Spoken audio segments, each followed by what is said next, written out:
दोस्तों, मुझे हमेशा अपने सास और मेरे ससुर का लंबा प्रोग्राम देखने का बहुत शौक था। जब भी मैं रात को जागती तो मेरे ससुर के कमरे से बस एक ही आवाज सुनाई देती थी। मेरे ससुर कहते, बस थोड़ी देर और बस थोड़ी देर सब्र कर लो। लेकिन मेरी सास कहती, अब मुझसे बर्दाश्त नहीं होता। जब भी मैं यह आवाज सुनती तो मैं दिल ही दिल में जलने लगती और मैं सोचने लगती कि आखिर मेरा ससुर ऐसा कौन सा काम करते हैं कि मेरी सास की हिम्मत जवाब दे जाती है। एक रात मैंने यही रात जानने के लिए अपने ससुर के कमरे में चुपके से झांक लिया, लेकिन उस रात ने मेरे होश उड़ा दिए, क्योंकि मेरे ससुर ने मेरी सास से, और ये सब मैं इस कहानी में बताने वाली हूँ। नमस्ते दोस्तों, आज की इस कहानी में आपका स्वागत है। दोस्तों, मेरा नाम काव्या है और मैं एक छोटे से गांव में रहती हूँ। मैं एक गरीब परिवार से हूँ और इस दुनिया में मेरी माँ के अलावा मेरा कोई नहीं है। जब मेरी माँ ने मेरी शादी की तो सिर्फ इस शर्त पर कि वह अपनी बेटी के साथ ससुराल में रहेगी। जिस घर में मेरी शादी हुई थी वहां दो लोग थे, मेरे सास और मेरे ससुर। मेरी शादी के 4 महीने बाद मेरा पति एक दुर्घटना में चल बसा, जो मेरे लिए एक बड़ा सदमा था। मैं और मेरी माँ ससुराल में ही रहने लगे क्योंकि हमारा घर बेच दिया था। इसके अलावा मेरी माँ का दूसरा कोई सहारा नहीं था। मेरे पति के निधन के बाद ससुराल के हालात एकदम बदल गए थे। मेरे ससुर की शादीशुदा जिंदगी पूरी तरह से अजीब हो गई थी। मेरे पति के निधन से करीब 2 महीना पहले ही मेरे ससुर ने तीसरी शादी की थी। अब जब मैं अपनी शादीशुदा जिंदगी के बाद ससुराल में आई तो मुझे यह देखकर हैरानी हुई कि हर सुबह मेरी नई नवेली सास कहीं ना कहीं बैठकर रो रही होती थी। उसकी हालत बहुत अजीब होती थी। कभी मैंने सास को बुरी तरह से लंगड़ाते हुए देखा तो कभी वह पेट पर हाथ रखे फूट फूट कर रो रही होती थी। लेकिन जब मैंने पूछा तो वह हमेशा चुप हो जाती और शर्म से अपना मुंह फेर लेती। उनके इस व्यवहार से मुझे भी असहजता महसूस होती और मैं और सवाल नहीं कर पाती। लेकिन एक दिन जब मैंने सास को नाश्ते के समय किचन में रोते हुए देखा तो मुझसे रहा नहीं गया और मैंने अपनी सास से पूछा कि आखिर क्या हुआ है। मेरी बात सुनकर वह कहने लगी, तुम भी तो शादीशुदा हो, तुम भी इस दर्द से गुजर चुकी हो, तुम्हें भी पता होगा कि मुझ पर हर रात क्या गुजरती है। जबकि पति इस उम्र में भी 5 मर्दों जैसी ताकत रखते हैं तो बीवियों का हाल ऐसा ही होता है।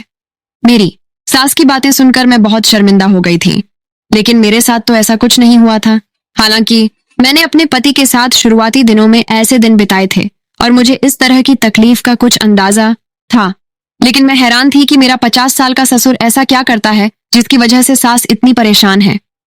इस उम्र में तो इंसान की हड्डियों में इतनी ताकत नहीं होती। ससुर भी तो कमजोर हालत में था। इस दिन के बाद से मैंने सास से कोई सवाल नहीं पूछा। 15 दिनों तक मैं खामोशी से उनकी हालत देखती रही और दिल ही दिल में अपने ससुर की ताकत पर हैरान होती रही। मेरी शादी को ज्यादा समय नहीं हुआ था और मेरा पति हफ्ते में 2 बार भी मेरे करीब आता था, लेकिन उसके बाद वह बहुत थकान का महसूस करता था। हालांकि मेरा पति 20 साल का जवान लड़का था, जबकि ससुर तो रोज रोज ही सास को परेशान करता था। हर सुबह सास भीगे बालों और लाल चेहरे के साथ कमरे से निकलती और मुश्किल से घर के कामों को निपटाती। मैं और मेरी माँ हर रोज सास को तकलीफ में देखते थे, लेकिन हम कुछ नहीं कर सकते थे।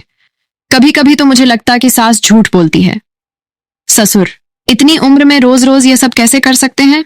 फिर एक रात जब मुझे नींद नहीं आई और मैं अपने कमरे से बाहर निकली तो बिना किसी इरादे के मैं ससुर के कमरे के दरवाजे तक पहुंच गई। जैसे ही मैंने दरवाजे से कान लगाया तो अंदर से आवाजें सुनकर मैं शर्म से पानी पानी हो गई। सास गुस्से में ससुर से कह रही थी, तुमने मेरा जीना मुश्किल कर दिया है, कुछ तो शर्म कर।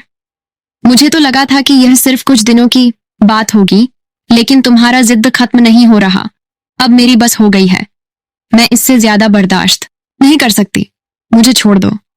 जबकि ससुर कह रहे थे, अभी तो वक्त ही कितना हुआ है और तुम ऐसी बातें कर रही हो। मैंने उन्हें चुपचाप सुना। फिर कुछ देर की खामोशी के बाद सास की सिसकियों की आवाज सुनाई दी। मुझे समझ में आ गया कि अंदर क्या हो रहा होगा।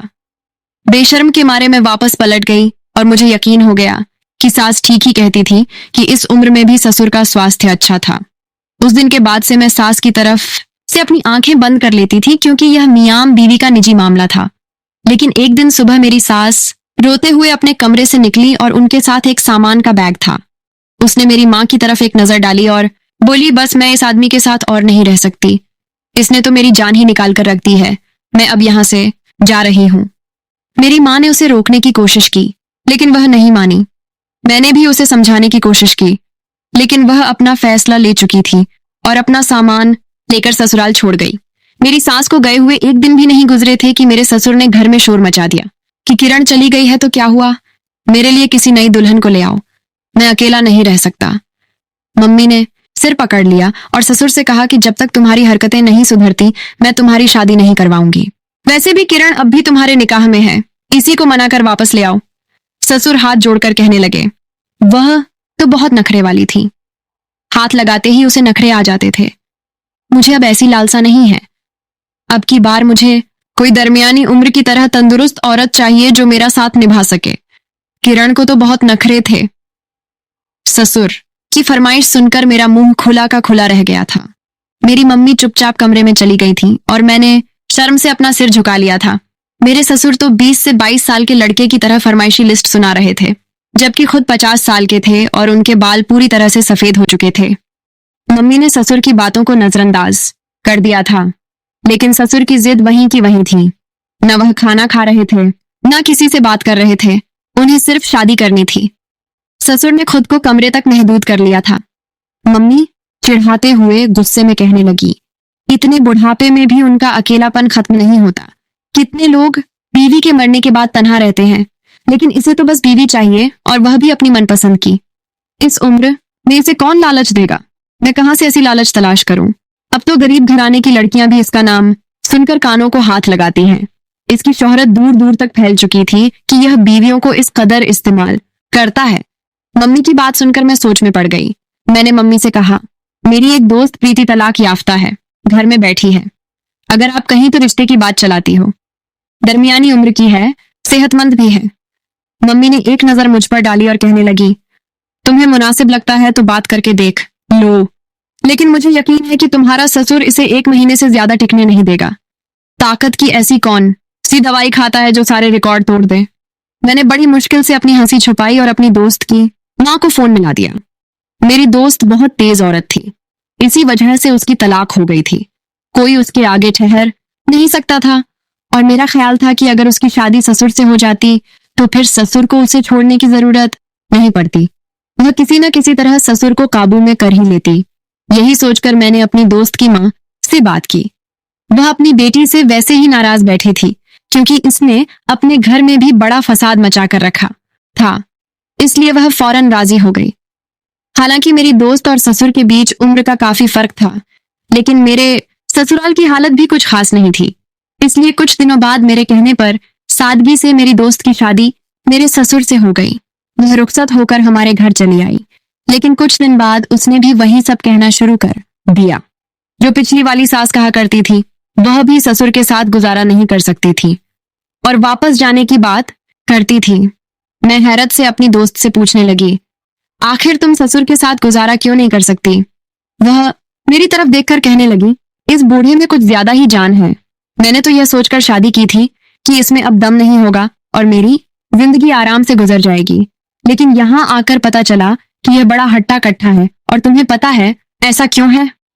मैंने इनकार में सिर हिलाया तो वह आहिस्ता से मेरे करीब आई और कहने लगी, क्योंकि यह जो खास नुस्खा इस्तेमाल करता है ये उसका नतीजा था।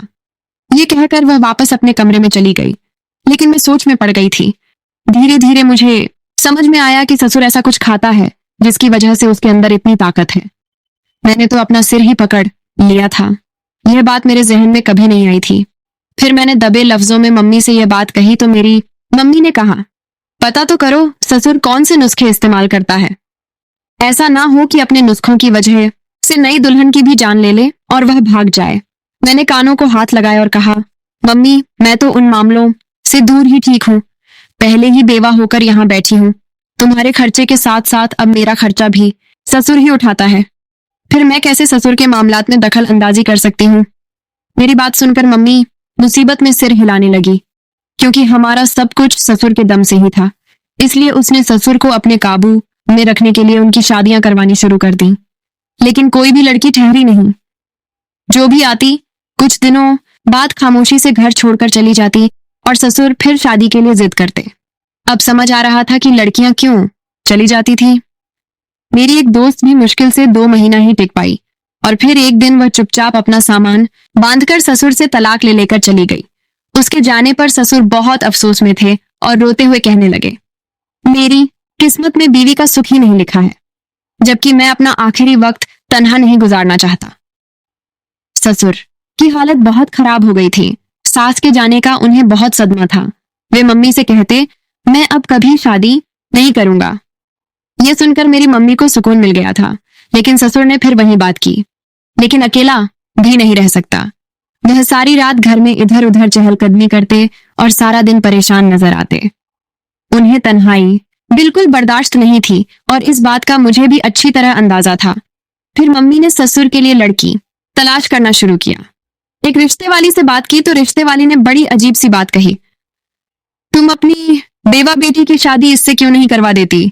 घर की बात घर में रह जाएगी और तुम्हारी बेटी भी बस जाएगी। रिश्ते वाली की यह बात सुनकर मेरी मम्मी उछल पड़ी और कहने लगी, तुम इस तरह की बात कर रही हो? मेरी बच्ची सिर्फ 20 साल की है और इसका ससुर 50 साल का है।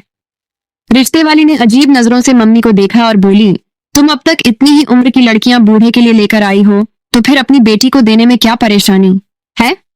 तुम्हारी बेटी की रंगत तो पूरी तरह सियाह है। पहली शादी ही उसकी बड़ी मुश्किल से हुई थी। दूसरा, रिश्ता मिलना तो बहुत मुश्किल है। लेकिन मेरी मम्मी सोच में पड़ गई। जब यही बात मुझे पता चली तो मैं गुस्से में आ गई।